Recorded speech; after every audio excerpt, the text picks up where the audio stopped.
4 साल बाद केंद्र की मोदी सरकार ने नागरिकता संशोधन कानून यानी CAA का नोटिफिकेशन जारी कर दिया है। CAA का नोटिफिकेशन जारी होते ही देश के तमाम विपक्षी पार्टियों के दिग्गज नेताओं ने अपनी प्रतिक्रिया दी है। प्रतिक्रिया देते हुए CAA के नोटिफिकेशन को लेकर भारतीय जनता पार्टी पर निशाना साधा है। किसी का कहना है कि केंद्र की भाजपा सरकार के विभाजनकारी एजेंडे ने नागरिकता अधिनियम को हथियार बना दिया है, तो किसी नेता का कहना है कि जनता भटकावे की राजनीति का भाजपाई खेल समझ चुकी है। तो इस नेता का कहना है कि बेरोजगार युवा रोजगार के लिए दर दर की ठोकरें खा रहा है। उन असली मुद्दों का समाधान करने की बजाय ये लोग CAA लाए हैं। वहीं कांग्रेस नेता का कहना है कि CAA के नियमों को अधिसूचित करने में लिया गया इतना समय प्रधानमंत्री के सफेद झूठ की एक और झलक है। बता दें, मोदी सरकार ने कुछ ही दिनों बाद होने वाले लोकसभा चुनाव से पहले ही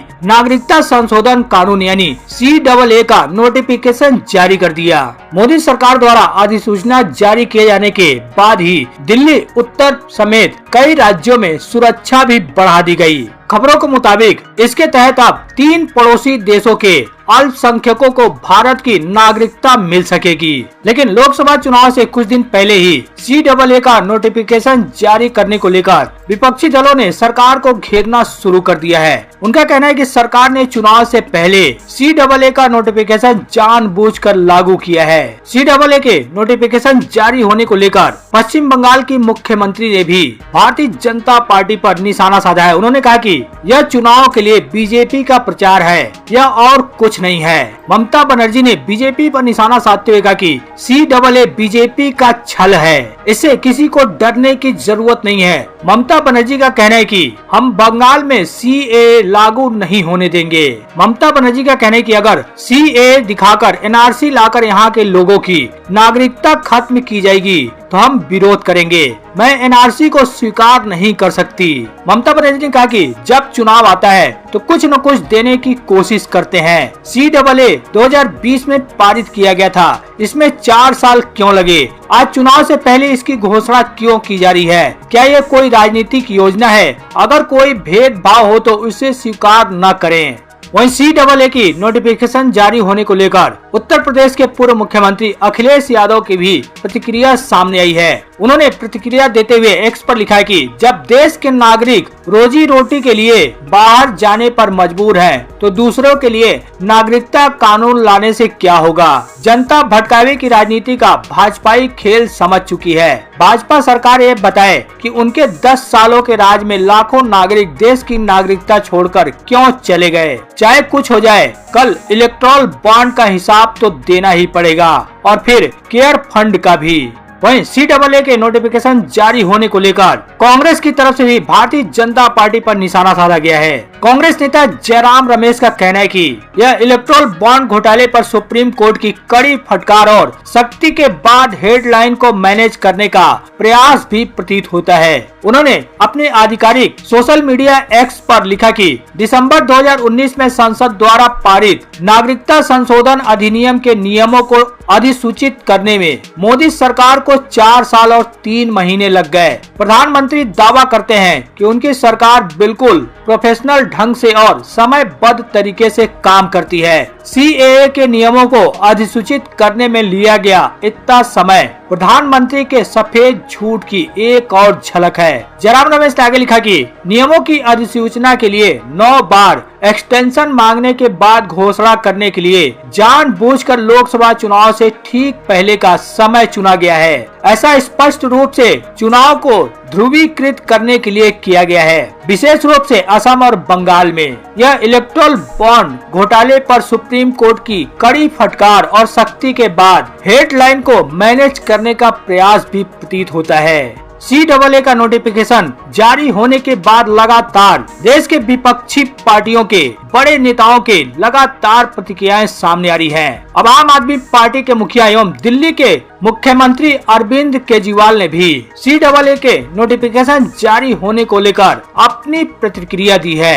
अरविंद केजरीवाल ने अपने आधिकारिक X हैंडल पर CAA को लेकर भारतीय जनता पार्टी पर निशाना साधा है। उन्होंने लिखा कि 10 साल देश पर राज करने के बाद एक चुनाव के पहले मोदी सरकार CAA लेकर आई है। ऐसे वक्त जब गरीब और मध्यम वर्ग महंगाई से करा रहा है और बेरोजगार युवा रोजगार के लिए दर दर की ठोकरें खा रहा है, उन असली मुद्दों का समाधान करने की बजाय ये लोग CAA लाए हैं। अरविंद केजरीवाल ने आगे कह रहे हैं कि 3 पड़ोसी राज्यों के अल्पसंख्यकों को भारत में नागरिकता दी जाएगी, यानी ये पड़ोसी राज्यों के लोगों को भारत में लाकर बसाना चाहते हैं। क्यों?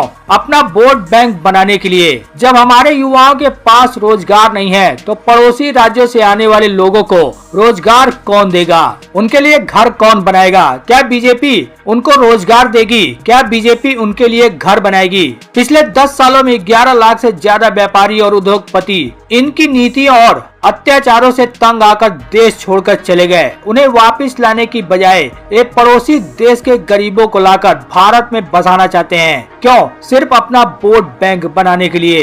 अरविंद केजरीवाल का आगे कहना है कि पूरा देश CAA का विरोध करता है। पहले हमारे बच्चों को नौकरी दो, पहले हमारे लोगों को घर दो, फिर दूसरे देशों के लोगों को हमारे देश में लाना। पूरी दुनिया में हर देश दूसरे देशों के गरीबों को अपने देश में आने से रोकता है, क्योंकि इससे स्थानीय लोगों के रोजगार कम होते हैं। बीजेपी शायद दुनिया की अकेली पार्टी है जो पड़ोसी देशों के गरीबों को अपना वोट बैंक बनाने के लिए ये राजनीति कर रही है। ये देश के खिलाफ है। अरविंद केजरीवाल का कहना है कि लोग इसका जवाब लोकसभा चुनाव में देंगे।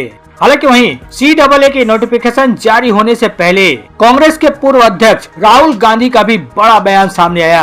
हालांकि उनका CAA पर अब तक कोई बयान सामने नहीं आया, लेकिन कथित तौर पर भाजपा सांसद के संविधान बदलने वाले बयान पर राहुल गांधी ने निशाना साधा है। उन्होंने अपने एक्स हैंडल पर लिखा है कि भाजपा सांसद के संविधान बदलने वाले बयान पर नरेंद्र मोदी की चुप्पी खतरनाक है। अब चुनाव 2 विचारधाराओं के बीच है, संविधान या संघ विधान, सामाजिक न्याय या शोषण, धर्मनिरपेक्षता या सांप्रदायिकता, नागरिक अधिकार या बेबस जनता, बोलने की आजादी या डर भरी चुप्पी, मोहब्बत या नफरत, विविधता या एकाधिकार, न्यायपूर्ण व्यवस्था या तानाशाही अन्याय। आजादी के संघर्ष से मिली भारत की सबसे कीमती धरोहर संविधान को बदलने का मतलब देश को गुलामी की ओर धकेलना है। आने वाली पीढ़ियों के भविष्य का फैसला अब आपके हाथों में है। हालांकि CAA की नोटिफिकेशन जारी होने के बाद कांग्रेस के बड़े नेताओं का अब तक कोई बयान सामने नहीं आया है। सिर्फ कांग्रेस नेता जयराम रमेश का ही बयान सामने आया है। हालांकि वहीं CAA को लेकर एक के बाद एक देश भर के विपक्षी पार्टियों के दिग्गज नेताओं का बयान सामने आता जा रहा है। अब CAA की नोटिफिकेशन को लेकर DMK के मुखिया एवं तमिलनाडु के मुख्यमंत्री MK स्टालिन का बयान सामने आया है। उन्होंने CAA को लेकर भारतीय जनता पार्टी पर निशाना साधते हुए अपने आधिकारिक एक्स हैंडल पर लिखा है कि केंद्र की भाजपा सरकार के विभाजनकारी एजेंडे ने नागरिकता अधिनियम को हथियार बना दिया है। इसे CAA के अधिनियम के माध्यम से मानवता के प्रतीक से धर्म और नस्ल के आधार पर भेदभाव के उपकरण में बदल दिया है। मुसलमानों और श्रीलंकाई तमिलों को धोखा देकर उन्होंने विभाजन के बीज बोए। उन्होंने आगे लिखा कि DMK जैसी लोकतांत्रिक ताकतों के कड़े विरोध के बावजूद भाजपा की पिट्ठू पार्टी ADMK के समर्थन से CAA पारित किया गया। लोगों की प्रतिक्रियाएं के डर से भाजपा ने इस कृत्य को ठंडे बस्ते में डाल दिया। MK स्टालिन ने आगे कहा कि 2021 में DMK के सत्ता में आने के बाद हमने तमिलनाडु में एक प्रस्ताव पारित कर केंद्र सरकार से हमारे राष्ट्र की एकता की रक्षा करने, सामाजिक सद्भाव बनाए रखने और हमारे संविधान में निहित धर्मनिरपेक्षता के आदर्श की रक्षा करने के लिए CAA को रद्द करने का आग्रह किया। अब जैसे जैसे चुनाव नजदीक आ रहे हैं, प्रधानमंत्री मोदी राजनीतिक लाभ के लिए उन्होंने एक किया है, CAA को निंदनीय तरीके से पुनर्जीवित करके अपने डूबते जहाज को बचाना चाहते हैं। हालांकि भारत के लोग इस नागरिकता संशोधन अधिनियम को लागू करने के लिए भाजपा और उनके ऋणहीन समर्थकों ADMK जिन्होंने बेशर्मी से इसका समर्थन किया को कभी माफ नहीं करेंगे। जनता उन्हें करारा सबक सिखाएगी। बता दें, केंद्र की मोदी सरकार ने CAA का नोटिफिकेशन जो जारी किया है उसके तहत 3 पड़ोसी देशों के अल्पसंख्यकों को भारत की नागरिकता मिल सकेगी। इसके लिए उन्हें केंद्र सरकार द्वारा तैयार किए गए ऑनलाइन पोर्टल पर आवेदन करना होगा। CAA के तहत मुस्लिम समुदाय को छोड़कर 3 मुस्लिम बहुल पड़ोसी मुल्कों से आने वाले बाकी धर्मों के लोगों को नागरिकता देने का प्रावधान है। केंद्र सरकार ने CAA से संबंधित एक वेब पोर्टल तैयार किया गया है। 3 मुस्लिम बहुल पड़ोसी मुल्कों से आने वाले वहां के अल्पसंख्यकों को इस पोर्टल पर अपना रजिस्ट्रेशन करना होगा और सरकारी जांच पड़ताल के बाद उन्हें कानून के तहत नागरिकता दी जाएगी। इसके लिए बांग्लादेश, पाकिस्तान और अफगानिस्तान से आए विस्थापित अल्पसंख्यकों को कोई दस्तावेज देने की जरूरत नहीं होगी। साल 2019 में नरेंद्र मोदी की केंद्र सरकार ने नागरिकता कानून में संशोधन किया था। इसमें अफगानिस्तान, पाकिस्तान और बांग्लादेश से 31 दिसंबर 2014 से पहले आने वाले 6 अल्पसंख्यकों जिसमें हिंदू, ईसाई, सिख, जैन, बौद्ध और फारसी को भारत की नागरिकता देने का प्रावधान किया गया था। नियमों के मुताबिक नागरिकता देने का अधिकार केंद्र सरकार के हाथों में होगा। CAA के नोटिफिकेशन के मुताबिक 3 पड़ोसी राज्यों से आने वाले अल्पसंख्यकों को भारत की नागरिकता मिलेगी। नोटिफिकेशन के मुताबिक CAA से भारत के किसी भी नागरिक की नागरिकता नहीं जाएगी। इसलिए किसी भी प्रकार की अगर अफवाह आपके कानों तक आए तो उससे आप बिल्कुल भी दूर रहें।